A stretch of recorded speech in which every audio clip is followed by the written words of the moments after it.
J'ai mis ma daronne à l'abri. Qu'est-ce qu'un mec peut m'apporter de plus là actuellement? Rien du tout, à part... Il y a beaucoup de michetonneuses dans ce monde, mais surtout dans le milieu de la musique. Voilà comment ça se passe. Les artistes, certains artistes, on leur donne des contrats de 360 degrés. Donc le contrat 360 degrés, c'est la maison de disques qui va financer ton image. Tout ce qui tourne autour de toi, de ta musique, de ton image, elle va financer, elle va payer. Et c'est comme un crédit qu'on te donne en fait, parce qu'ils ont un budget pour ça.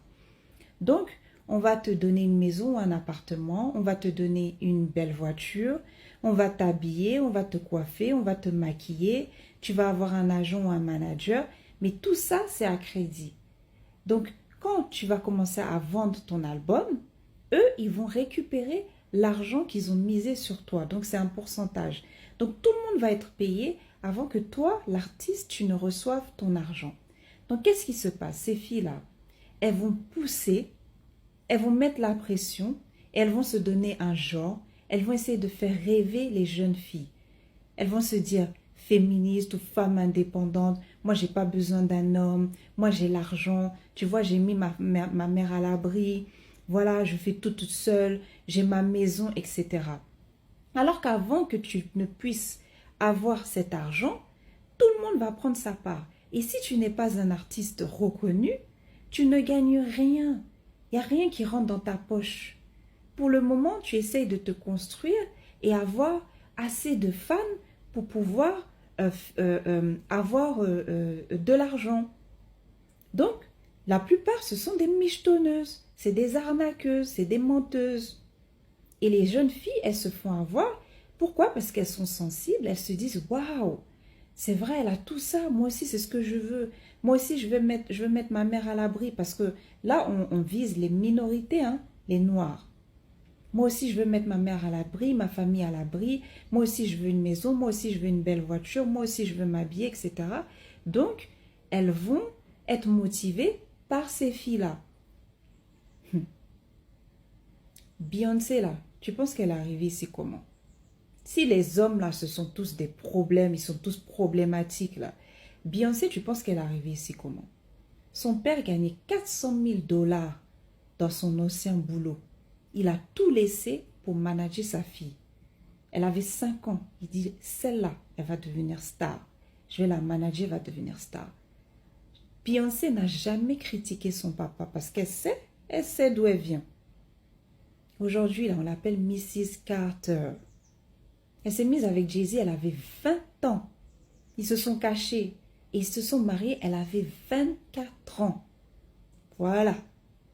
Beyoncé, là, vous achetez ses tickets de concert à 500 €, là. Elle, là, elle était avec son gars, elle avait 20 ans.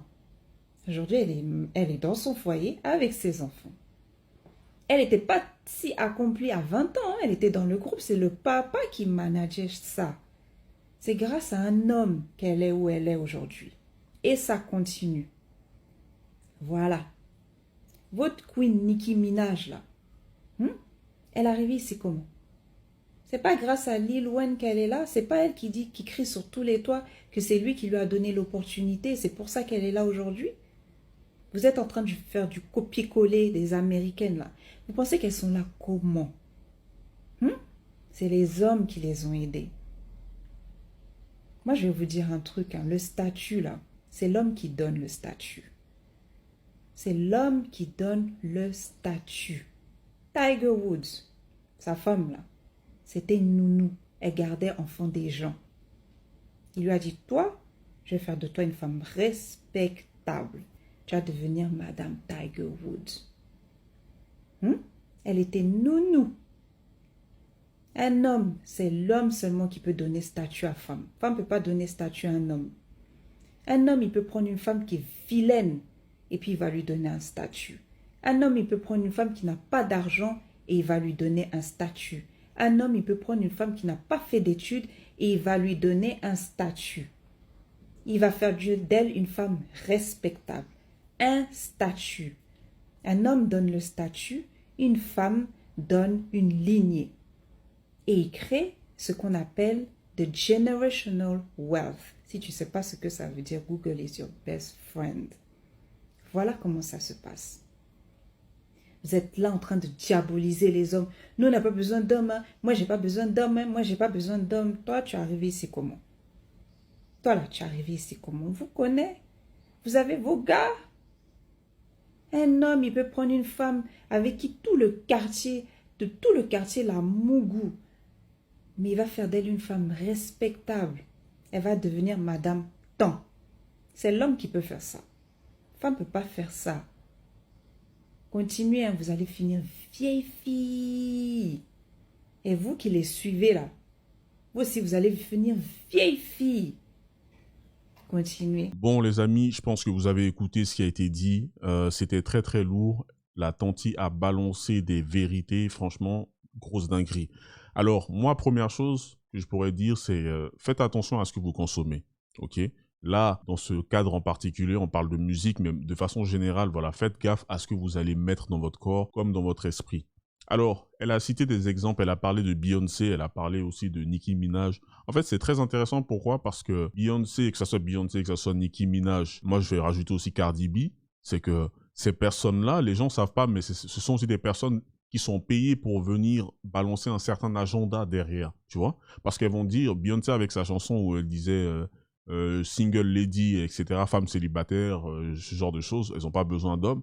Elles chantent ça, mais sauf qu'après, elles retournent dans leur foyer, s'occuper de leurs enfants avec leur mari, tu vois. Cardi B aussi, pareil, dans une de ses chansons, elle a dit « Ouais, je ne fais pas à manger, je ne fais pas comment dire, le ménage et tout, je vais te montrer comment est-ce que j'ai réussi à avoir cette... » Et voilà, il y en a plusieurs comme ça qui vont faire des chansons où elles sont en train de dire « Ouais, on n'a pas besoin des hommes et tout ça. » Mais celles qui disent ça, là, si vous remarquez bien, beaucoup d'entre elles sont en couple. Beaucoup d'entre elles sont en couple. C'est comme le fameux mouvement, hein, vous connaissez le nom, hein, le mouvement qui finit en isme. Une des personnes qui a eu une forte influence dans ce mouvement s'appelle Sue Ellen Broder. Ok, allez checker ça sur Google, Sue Ellen Broder, S-U-E, espace Ellen, espace Broder, c'est quoi? B-R-O-W-D-E-R. Elle travaillait dans un magazine. Je ne sais pas si ça existe encore, Cosmopolitan en français, dites-moi dans les commentaires. Et en gros, en fait, dans ce magazine-là, c'était full propagande. Ouais, non, vous n'avez pas besoin des hommes. Si un homme ne va pas dans ton sens, il faut aller porter plainte, faut créer des faux trucs et tout. Mais elle était mariée, elle avait ses enfants.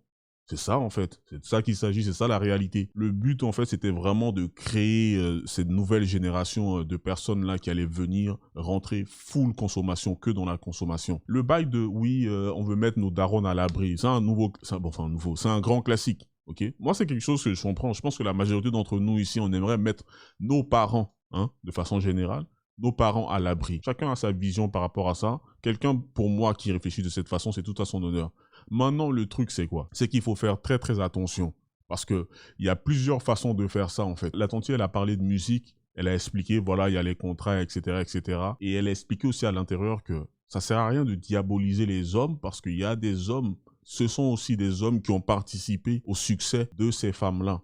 Tu peux pas te lever du jour au lendemain et venir dire « Ah ouais, non, tous les hommes... » Non, il y en a qui font des conneries et ici, on valide pas ça. Des deux côtés, hommes comme femmes. Il y en a qui font des choses bien, il y en a qui font de la merde.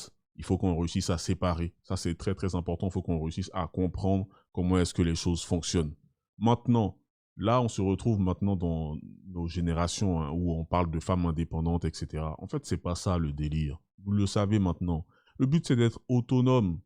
Une personne qui est autonome, c'est bien, ça fait plaisir. On valide, il n'y a aucun problème. Mais ça ne veut pas dire que parce que tu deviens autonome maintenant, que ça veut dire que, ah, tout d'un coup, il faut, tu es un être supérieur, ou tout d'un coup, non, maintenant, je vais commencer à marcher sur la tête.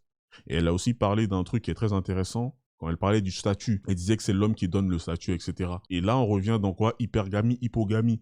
Pourquoi? Parce que l'homme, justement, il peut aller prendre une femme qui est en bas.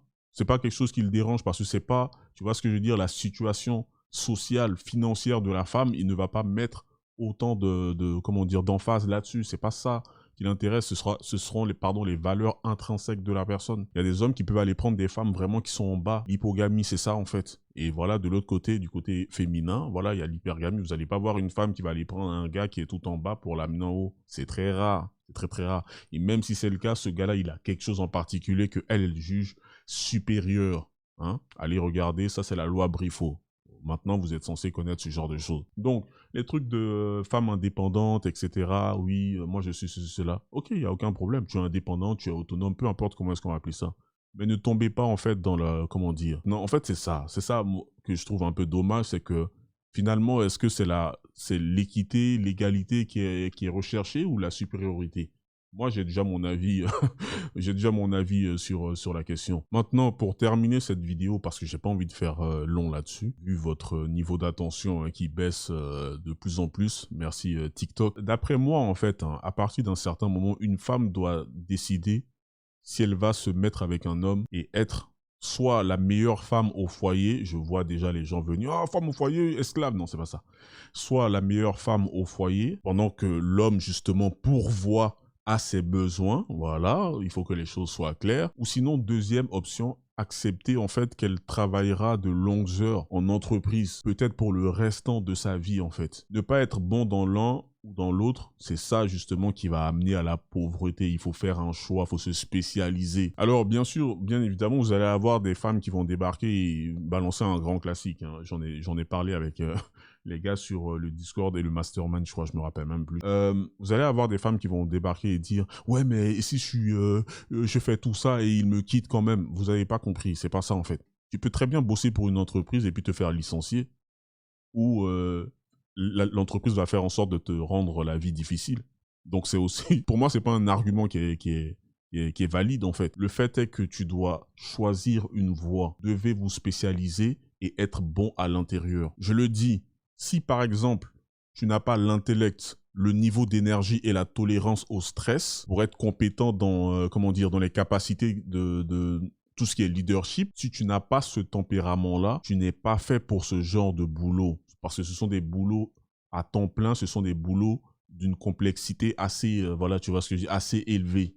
Et il n'y a aucune honte à avoir avec ça, en fait. Il n'y a aucune honte à avoir avec ça.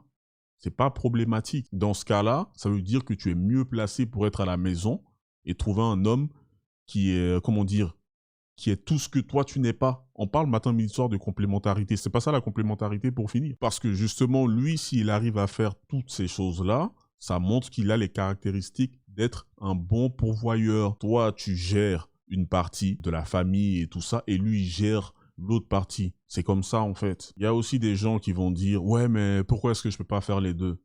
Oui, tu peux faire les deux, mais le problème, c'est que tu vas pas exceller dans les deux domaines. Pourquoi? Parce qu'il y aura un moment, soit ta famille va faire obstacle à ton travail, soit ton travail va faire obstacle à ta famille. Donc, c'est pour ça que je parle de spécialisation, il faudra faire un choix. On ne peut pas tout le temps être généraliste. Ça mène nulle part la plupart du temps. J'ai bien dit la plupart du temps. Et les meilleurs hommes, hein, ceux que des fois on entend, soit des hommes de haute valeur, moi, c'est les meilleurs hommes, les hommes qui sont prêts à faire ce taf tout court. Il n'y a pas besoin d'être, je sais pas quoi, top tier de je sais pas quoi. Ces hommes-là, ils vont pas opter pour une femme qui est toujours stressée par son taf, ou qui est toujours trop fatigué justement pour cuisiner ou faire le ménage, s'occuper des enfants, etc. Alors qu'il peut simplement se trouver une femme, une épouse qui est totalement dévouée. La vie est faite de choix, mes amis. Moi, cette vidéo-là, ce que la dame, elle a dit, personnellement, j'ai trouvé ça très, très intéressant. Donnez-moi vos avis dans les commentaires. Vidéo très, très intéressante. Prenez soin de vous, comme d'habitude, restez sur vos gardes.